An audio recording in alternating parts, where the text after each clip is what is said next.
Hello बच्चों, आप सबका आपके अपने चैनल गोविंद मैथ लेक्चर्स में एक बार फिर से स्वागत है। तो प्रिय विद्यार्थियों, आज की इस क्लास में हम कक्षा 8 हिंदी विषय की वर्कबुक 2023-24 के कार्यपत्रक 21 और कार्यपत्रक 22 को सॉल्व करना सीखेंगे।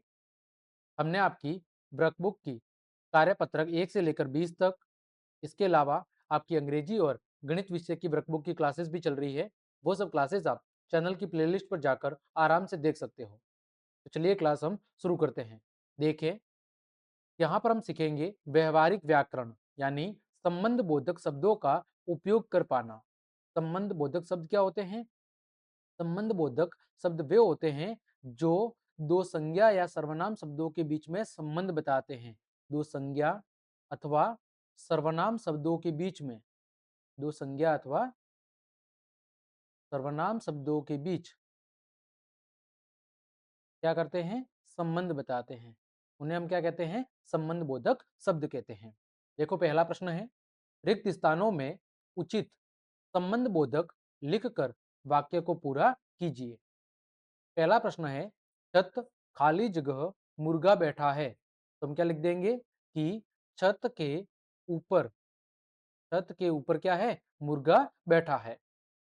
दूसरा है, ख नदी खाली जगह साधु की कुटिया है।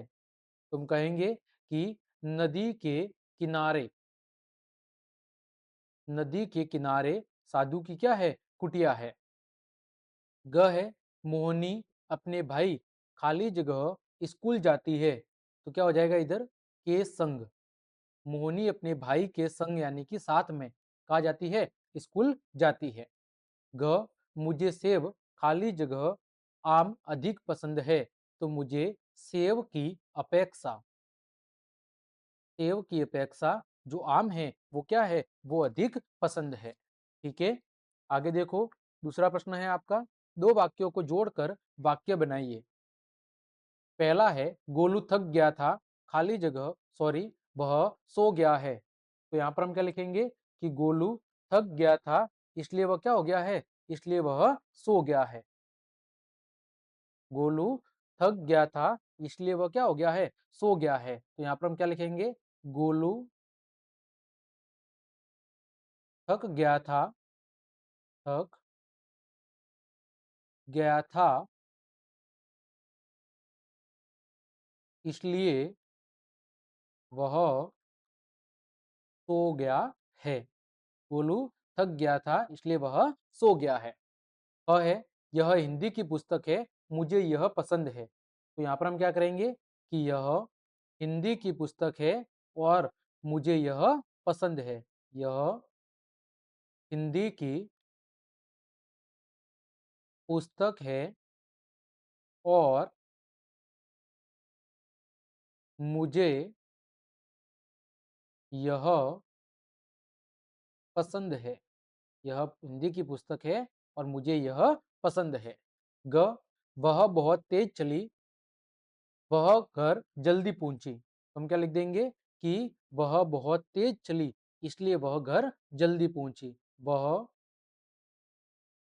बहुत तेज चली,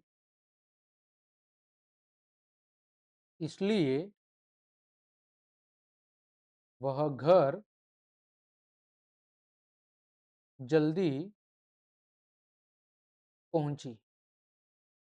अगला, आज बहुत बारिश हो रही है, ओले भी गिर रहे हैं। तुम क्या लिख देंगे कि आज बहुत बारिश हो रही है और ओले भी गिर रहे हैं।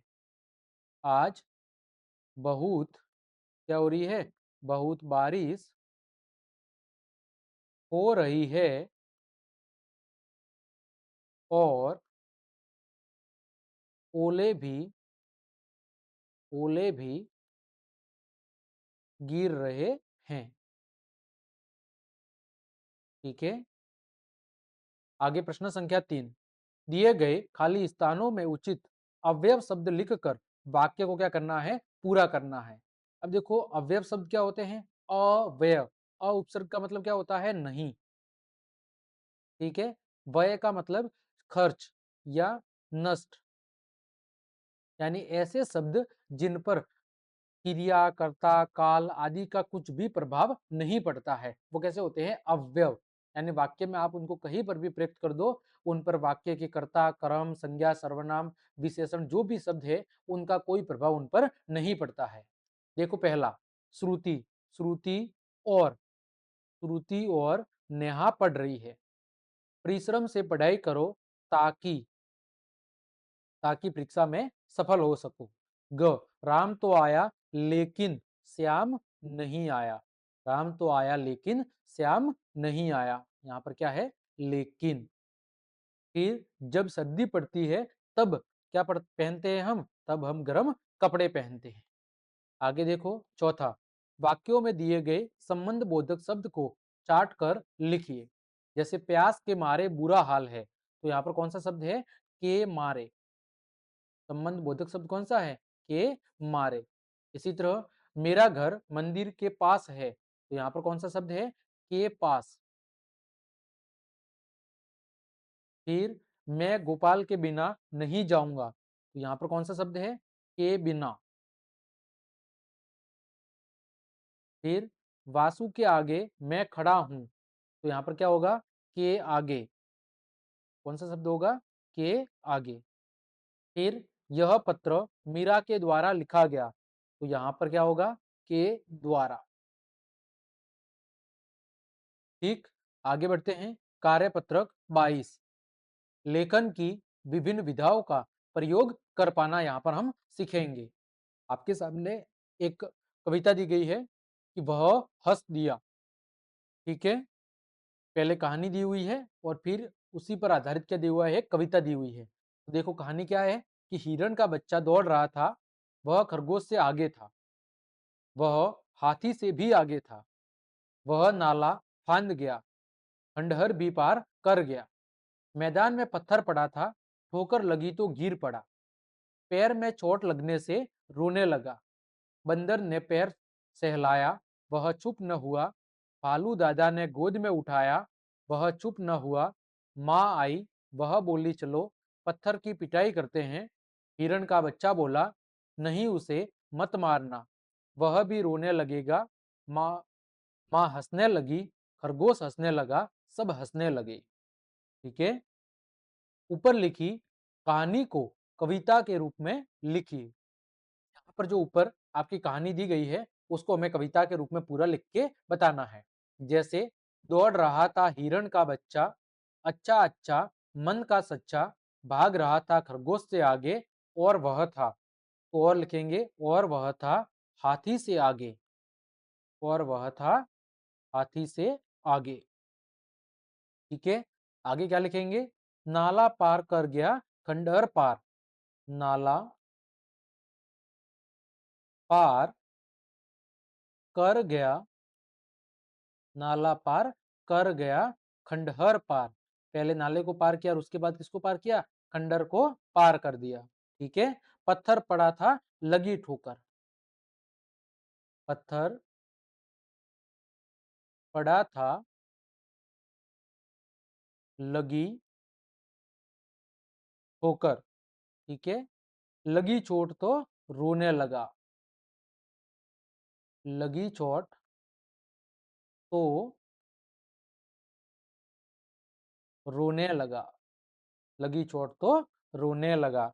बंदर ने सहलाया पर चुप न हुआ। बंदर ने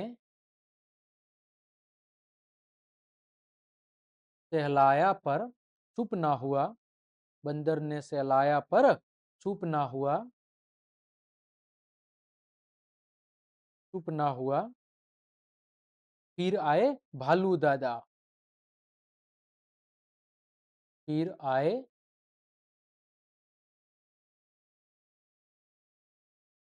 भालू दादा, उठाया गोद में फिर भी चुप ना हुए। उठाया गोद में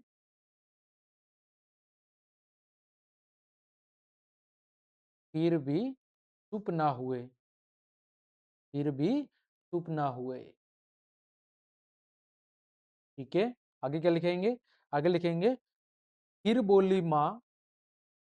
फिर फिर बोली माँ,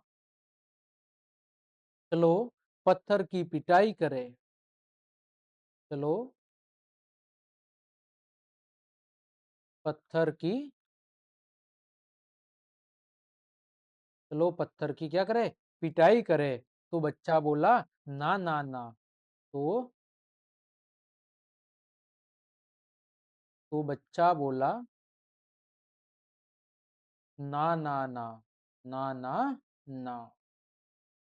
ठीक है, वह भी रोने लगेगा। वह भी रोने लगेगा। ठीक है, फिर माँ हंसी, खरगोश हंसा और सब हंस पड़े। फिर माँ हंसी, खरगोश हंसा। फिर माँ हंसी, खरगोश हंसा और सब हंसने पड़े। और सब हंसने लगे।